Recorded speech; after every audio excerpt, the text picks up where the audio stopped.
আমাদের আশেপাশে উপস্থিত আছেন আমাদের শুভাকাঙ্ক্ষী এবং আইন শৃঙ্খলা বাহিনীর সদস্যবৃন্দ, আমাদের সহকর্মী আসাদুজ্জামান তুহিন যেভাবে খুন হলো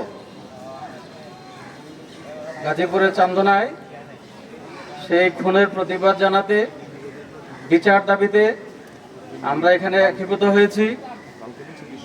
আসলে বাস্তবতা হলো ভিন্ন। আমরা যারা গণমাধ্যমে কাজ করি, আমরা হয়ে গেছি ঘুচার ভূমিকা অবতীর্ণ। ঘুচার কোনো রকমের শান্তি নাই, কোনো রকমের সুখ নাই। ঘুচা যদি সোজা হয়ে দাঁড়ায় তাহলে অন্যরা কিন্তু শান্তি পাবেন না, আপনারা সাবধান হয়ে যান। ঠিক।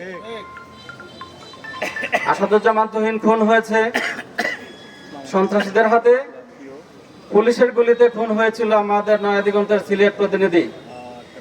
সেটা ছিল জুলাই আগস্ট অভ্যুত্থানের সময়। সে সময় আমরা সমবেত হতে পারিনি, সেই প্রেক্ষাপট ছিল না, সেই পরিবেশ ছিল না। আজকে সকল হত্যাকাণ্ডের বিচার চাই, সাংবাদিকদের সুরক্ষা আইন চাই। সকলকে ধন্যবাদ। আসসালামু আলাইকুম।